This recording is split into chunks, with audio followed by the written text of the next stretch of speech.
Welcome to Animal X.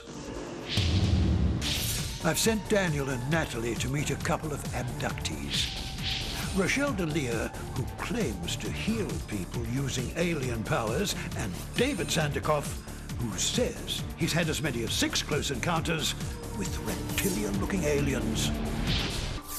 Rochelle, tell us about your first encounter with extraterrestrial life forms. Probably my first conscious encounter was when I was 18, which is about 10 years ago now, and I could feel lots of presences around me, and they seemed to have their hands on me, and I could smell a very distinctive smell. It smelled like dank jungle vegetation, quite putrid, like decaying vegetation. I mean, you were in this, like a subconscious state just before sleep? I was in a very much a conscious state, so it wasn't a subconscious state. I was very much aware of being awake.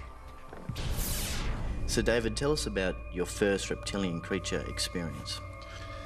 My first reptilian creature experience was when I found myself, I suddenly woke up being in an out-of-body state, and then I saw this strange hand come over the bed, and naturally I was quite scared, as you probably would be, so I kind of like told her to leave, not using those words, probably a bit more aggressive, and then I didn't leave, and so I started praying, and then I thought it left, and then it came back and took me out of my body, and then I followed it.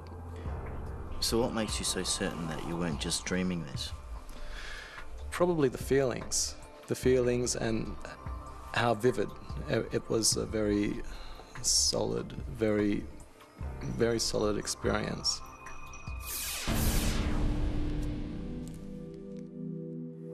Can you tell us about some of the experiences people have had with reptilian beings?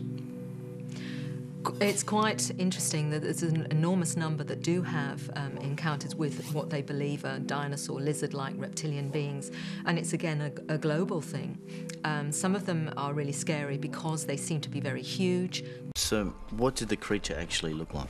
Reptilian, like a dinosaur, green, scaly skin, rather devoid of emotion.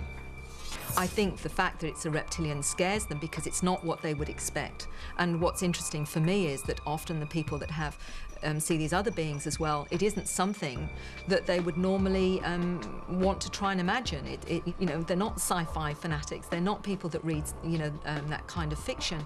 They would say, look, I don't believe in this stuff, but I am seeing in front of me one of these beings, you know, and I've seen them come into my room.